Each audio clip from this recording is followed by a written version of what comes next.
Hola jóvenes estudiantes ansiosas por ingresar al nivel superior. Te invito a suscribirte a mi canal si no lo has hecho y a regalarme un like. Estamos aquí con la tercera parte de las soluciones de física de la guía oficial del Politécnico 2020. Esto para el área 1 de ingenierías y ciencias físico-matemáticas. Así que aquí vamos a resolver las preguntas 11 a 15. Recuerda que también en mi canal te encontrarás con las soluciones tanto de química como de biología. Así que comencemos. En la pregunta número 11 dice, la luz tiene un movimiento. Oye, pues, ¿qué crees? En esta pregunta tenemos aquí dos opciones que pueden ser la respuesta correcta. Primero, recuerda que la luz es precisamente una onda cuando se propaga. Entonces, esta de hecho es una onda electromagnética que está formada por dos planos, un plano que representa a una onda eléctrica y otro plano que representa a una onda magnética. Entonces podemos decir que la luz tiene un movimiento ondulatorio. Sin embargo, aquí en la opción C también mencionan que el movimiento de la luz puede ser MRU, o sea, puede ser movimiento rectilíneo uniforme, lo cual también es verdad.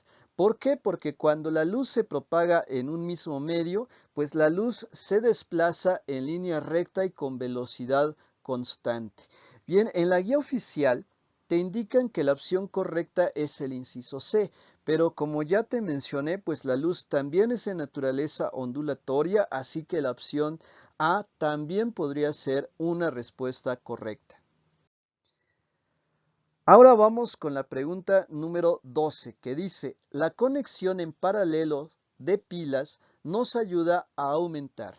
Bien, vamos a considerar los siguientes ejemplos para poder contestar esta pregunta. Supongamos que tenemos 4 baterías o 4 pilas que vamos a conectar en paralelo, como se observa en la primera imagen. Y vamos a suponer que cada una de las baterías suministra una intensidad de corriente de 1 ampere. Ahora recuerda que cuando tenemos un circuito en paralelo, podemos aplicar también las reglas que se usan para circuitos resistivos en paralelo. Es decir, en un circuito en paralelo como este, el voltaje total es igual al voltaje que encontramos en cada ramal. O sea que en este caso el voltaje total sería de 6 volts. Ahora, pero si hablamos de la corriente, para un circuito en paralelo, la corriente de cada ramal se suma para obtener la corriente total. Así que en este caso la corriente total la obtendríamos sumando 1 ampere de cada uno de los 4 ramales, así que la corriente total sería de 4 amperes. Ahora, si tuviéramos solamente 3 baterías, pero conectadas en serie, como las observamos aquí, entonces en esta conexión en serie, el voltaje total se calcula sumando todos los voltajes. En este caso sumaríamos un total de 18 volts, o sea, en un circuito en serie el voltaje aumenta porque el voltaje se suma. Sin embargo, la corriente total es igual a la corriente que pasa en cada uno de los elementos de este circuito. O sea, en un circuito en serie, la corriente total permanece constante o es igual a la corriente individual. Entonces, de los dos tipos de conexiones, pues la conexión en paralelo es la que nos permite aumentar el valor de la corriente eléctrica porque aquí la intensidad de corriente se suma. Entonces, la opción correcta es el inciso A. Ahora llegamos a la pregunta número 13, que nos piden relacionar cada concepto con su correspondiente significado. Y vamos a ver la tablita y vamos a ver el punto número 1, que es la presión hidrostática. Recuerda que la presión hidrostática se debe al peso de un fluido. Por ejemplo, cuando tenemos ahí a un buzo sumergido, el agua que hay encima de él está ejerciendo un peso y mientras se encuentre a mayor profundidad, o sea, mientras mayor sea H, pues mayor será el peso del agua que haya sobre él. Y en otras palabras, la presión hidrostática será mayor. Entonces, el punto número 1, presión hidrostática, va a corresponder con el inciso B, que dice que es la presión que ejerce el peso de una columna de fluido en el área de su base. Bueno, esto cuando el fluido está contenido en un recipiente y efectivamente pues el fondo del recipiente tendrá la mayor presión hidrostática porque ahí se estará ejerciendo el peso de todo el fluido que hay sobre él. Entonces tenemos la primera parte de que 1 va con B. Ahora, en el punto número 2 nos están pidiendo el principio de Pascal y eso lo vamos a ilustrar mediante este matraz. Supongamos que este matraz contiene aire en su interior. Entonces, aquí hay un émbolo que no es otra cosa más que una tapita que se puede deslizar por el interior del cuello del matraz. Entonces, si aquí aplicamos una fuerza sobre este émbolo, se estará generando una presión. Y lo que nos dice el principio de Pascal es que la presión que se ejerce sobre un punto de un fluido se transmite por igual a todos los puntos de ese fluido. Entonces, esto significa que la presión que estoy ejerciendo aquí sería igual a la presión en cualquier punto que señalan estas flechas. Entonces, esto implica que el número 2, el principio de Pascal, corresponde con el inciso A. La presión ejercida sobre un fluido confinado se transmite íntegramente a todos los puntos del fluido y a las paredes del recipiente que contiene a las moléculas de este fluido. Ahora vamos con el punto número 3, en donde se menciona el principio de Arquímedes. Bien, el principio de Arquímedes lo tenemos representado de este lado. Se presenta cuando sumergimos un cuerpo, por ejemplo, este cuerpo que tiene un volumen V. Cuando lo sumergimos, por supuesto, el nivel del fluido, si esto fuera agua, el nivel del agua aumenta. Entonces, el aumento aparente de ese volumen pues es exactamente igual al volumen del cuerpo sumergido. Sin embargo, el volumen de agua que fue desplazada intenta recuperar el espacio que está ocupando este cuerpo.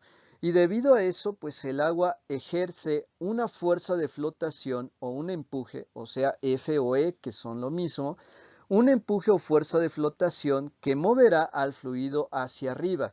Ahora, este empuje o fuerza de flotación será mayor mientras mayor sea la densidad del fluido. Entonces, el principio de Arquímedes se suele enunciar como el empuje o fuerza de flotación que experimenta un cuerpo sumergido, pues es igual al peso del volumen desalojado del fluido. Entonces, el punto número 3, el principio de Arquímedes, va con C, que dice todo cuerpo sumergido total o parcialmente en un fluido experimenta un empuje ascendente igual al peso del fluido desalojado.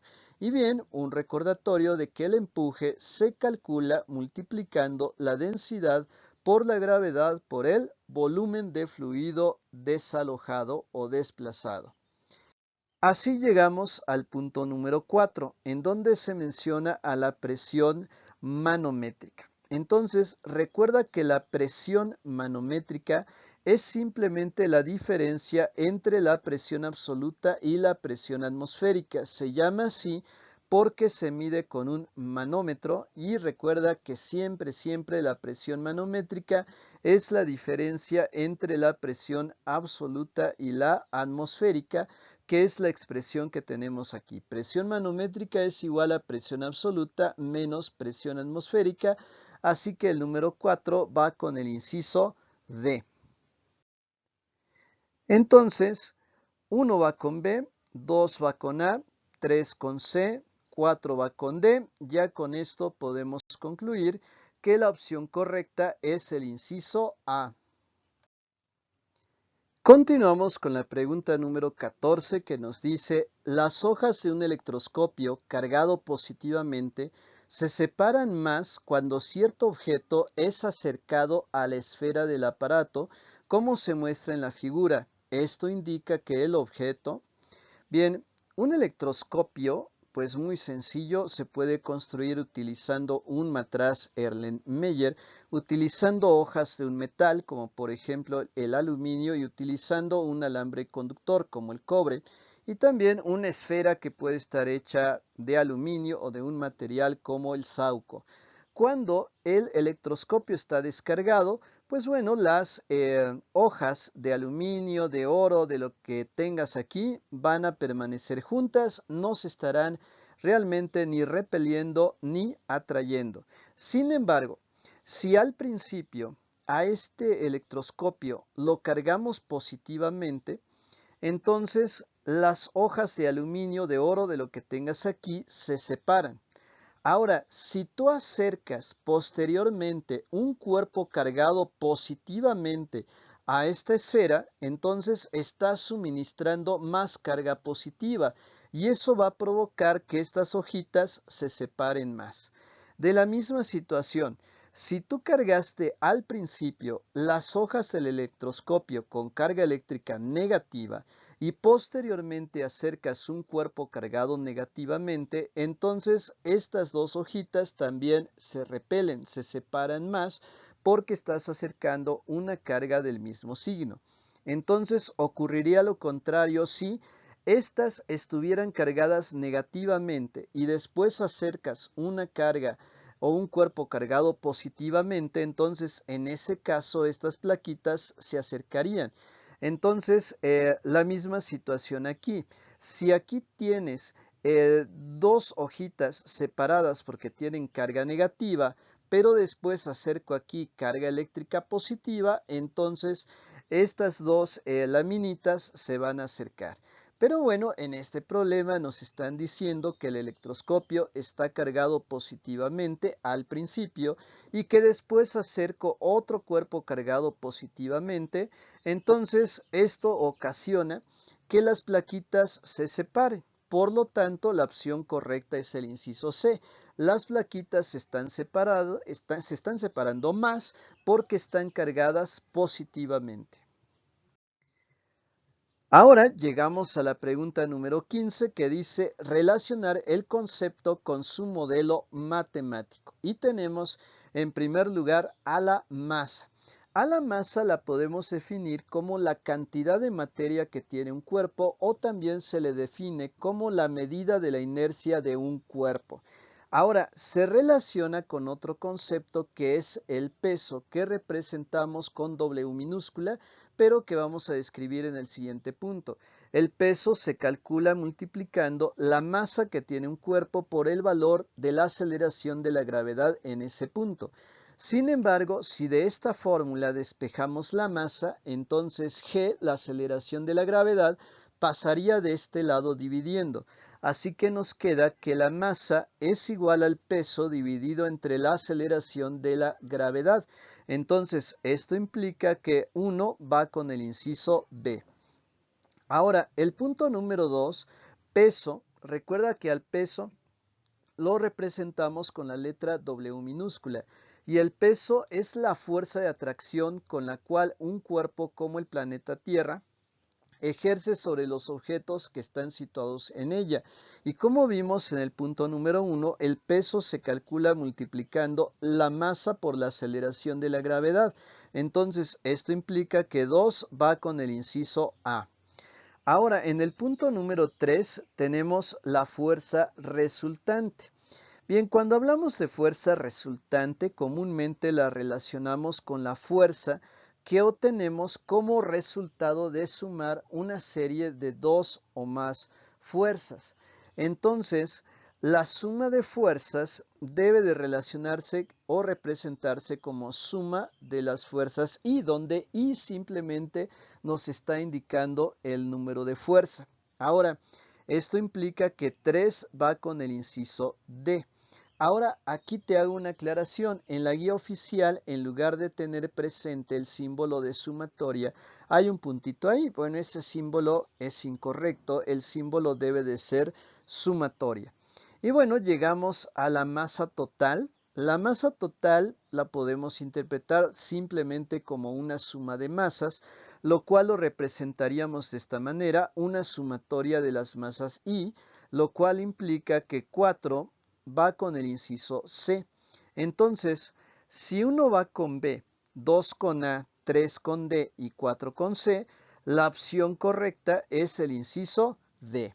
Pues bien, hasta aquí llegamos con la solución de estas preguntas.